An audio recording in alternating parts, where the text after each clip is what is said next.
இயற்கையின் மீது நிகழ்த்தின அற்புதங்கள் என்ற தலைப்பின் கீழாக இன்றைக்கு நாம் பார்க்க போகின்றோம்.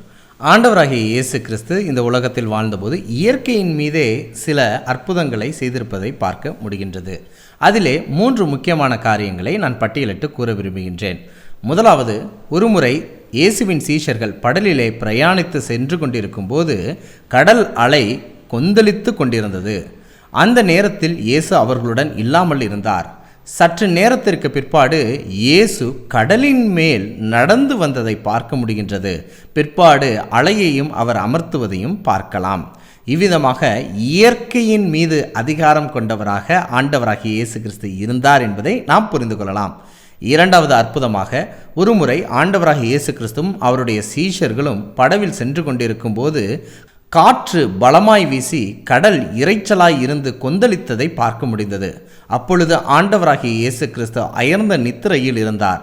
சற்றே அவர் எழுந்து, இறையாதே அமைதலாயிரு என்று கடலை தன்னுடைய அதிகாரத்தினால் கட்டுப்படுத்தினார் என்பதை பார்க்கலாம். மற்றொரு முறை ஒரு பசுமையான அத்திமரத்தை காண்கின்றார். அதிலே கனிகளை தேடி பார்த்தால் கனிகள் எதுவும் இல்லை. வெளிப்புற தோற்றத்தில் பசுமையாக மட்டுமே இருக்கின்றது. அதனாலே ஆண்டவராகிய இயேசு கிறிஸ்து தன்னுடைய வார்த்தையினால் அதை சபிக்கின்றார். அது பட்டு போயிற்று. இந்த 3 அற்புதங்களும் ஆண்டவராகிய இயேசு கிறிஸ்துவுக்கு இயற்கையை மாற்றுகிற, இயற்கையின் மீது அதிகாரம் இருக்கிறது என்று நிரூபிப்பதை பார்க்கலாம். இதிலிருந்து நாம் கற்றுக்கொள்ளக்கூடிய ஆவிக்குரிய பாடம் என்னன்னா, இயற்கையே மாற்றக்கூடிய வல்லமை ஆண்டவருக்கு இருந்தால் இயற்கையான நம்முடைய தீய சுபாவத்தை மாற்ற முடியும் என்பதை நாம் புரிந்து கொள்ளலாம். புரியும்படியாக இதை நான் கூறுகின்றேன்.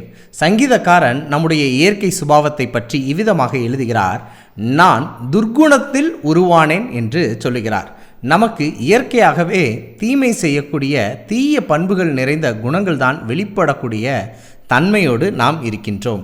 இப்படிப்பட்ட இயற்கை சுபாவங்கள் மாறி நற்குணமாக அது மாற வேண்டும் என்றால் இயற்கையை மாற்றின, இயற்கையின் மீது அதிகாரம் கொண்ட பரலோகத்தின் தேவனாகிய ஆண்டவராகிய இயேசு கிறிஸ்துவினால் மட்டுமே நம்முடைய துர்க்குணமான இயற்கை சுபாவத்தையும் நற்குணமாக மாற்ற முடியும்.